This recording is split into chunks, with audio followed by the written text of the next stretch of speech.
Good afternoon, everyone, and welcome to our four-part series to introduce you all to the SADD programming, which is Students Against Destructive Decisions.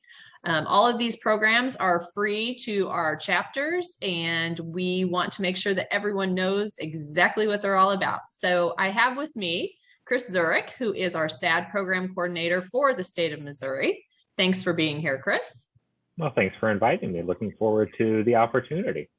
Great. So like I said, we'll do four parts here. And our first one is Rock the Belt. So Chris, can you tell us a little bit about Rock the Belt? Yeah.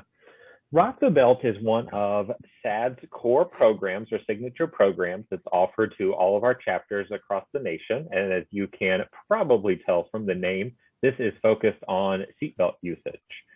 So when we talk about youth traffic safety, the data's not the best. The statistics continue to reveal a very grim reality about seatbelt usage in youth. Motor vehicle crashes continue to be the #1 cause of death for teenagers, according to the National Highway Traffic Safety Administration. And 54% of teens killed were unbuckled when it comes to car accidents, according, again, to the NHTSA. So these are some very, very scary numbers when we talk about teens focusing. We need to do better at focusing our teens to utilize their seatbelts, obey traffic safety, and that's what Rock the Belt is ultimately here to do. So again, Rock the Belt is one of SADD's national core programs, and it uses peer-to-peer education to engage everyone, not just youth. When we talk about this program, we're talking about school leadership, we're talking about parents, we're talking about community members, all being engaged in understanding the value of wearing a seatbelt.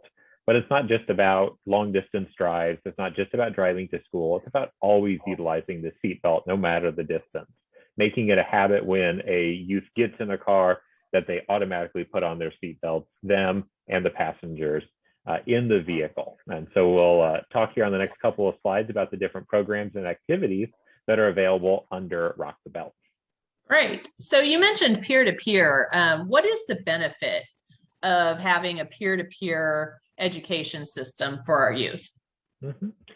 So as we all know, youth don't always want to listen to adults. They don't always want to engage with us in the same level of conversation that they do with their peers. You can see that in the school classroom, obviously. The second the bell rings, students head off to be with their friends for the few minutes in between classes. They don't typically hang around to hang out with the teacher. So peer-to-peer really focuses on that youth-to-youth relationship and having youth lead youth in these activities because they have that social and emotional connection that doesn't necessarily exist in the same manner that it does adult down to student. So it really uses a much more lateral approach when we talk about the connection between youth and youth to engage in some positive change. So let's talk about the different activities that are available within the Rock the Belt toolkit. And throughout all these presentations this week, you're going to hear us say a lot about toolkits and a lot about where you can find these toolkits.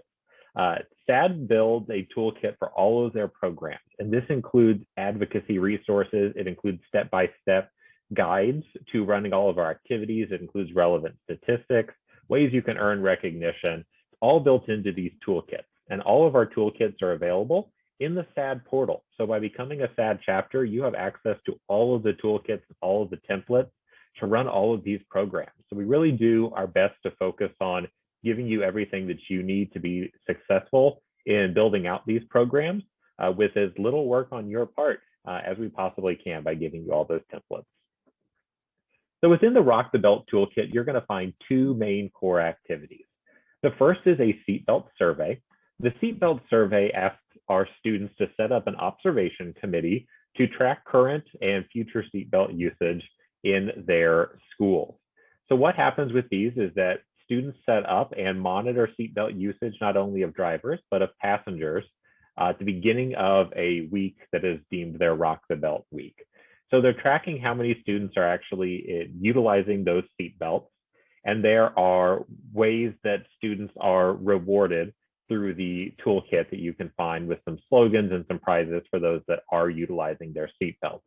It also provides you with instructions on how to set this up in a safe manner so that you don't provide a distraction to those drivers as they are entering or exiting the school's campus.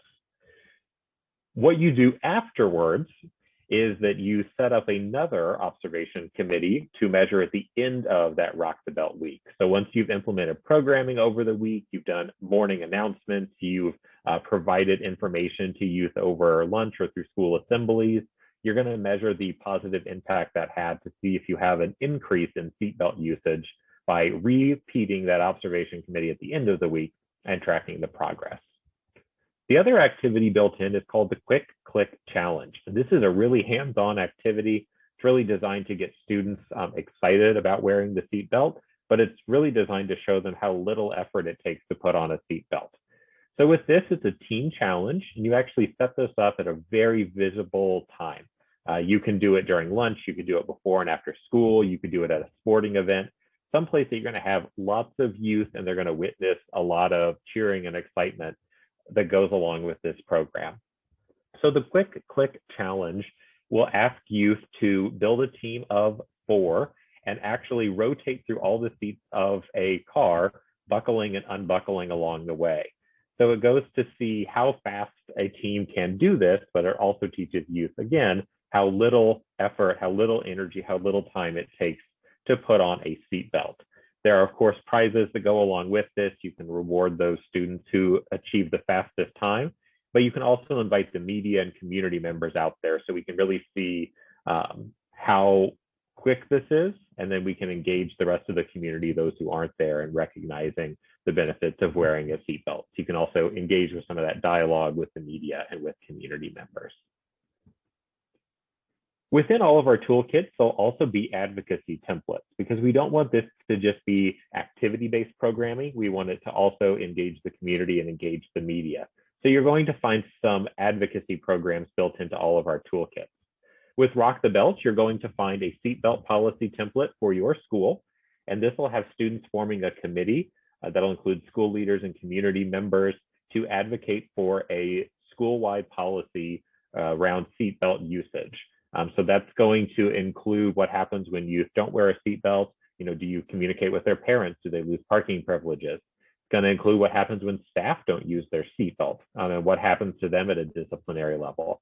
So it's all about getting everybody to understand the value of the seatbelt. And this includes templates to build out that policy, both very brief and simple policies, but also very large scale policies. And all those templates are provided. And then youth go to their school board and ask for that policy to be implemented district-wide. There's also media templates because we do have within this program several high energy activities, several very visual activities. You'll find media templates to get the media out there and engaging with those projects. So how to invite the newspaper, radio, TV to the events, and all those templates are again available to you within here. And this is one of our programs that we do really encourage that media connection because again, it is so visual. You know, community members driving by a school and seeing youth out with clipboards at the beginning and end of the week, they're going to want to know what's going on. Seeing a large crowd of students cheering on their friends in a parking lot, rushing around, that's another activity that the media is going to want to highlight. And it's all about getting out there when it comes to advocacy. So I want to thank you all for being involved in these webinars and learning more about our SADD program.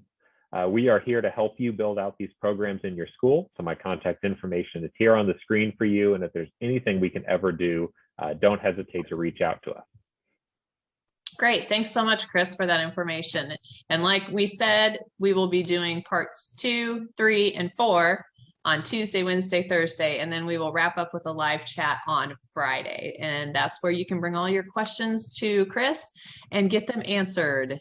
And so with that, I thank you for joining me, and I will see you tomorrow. Sounds good. Thanks. Thanks.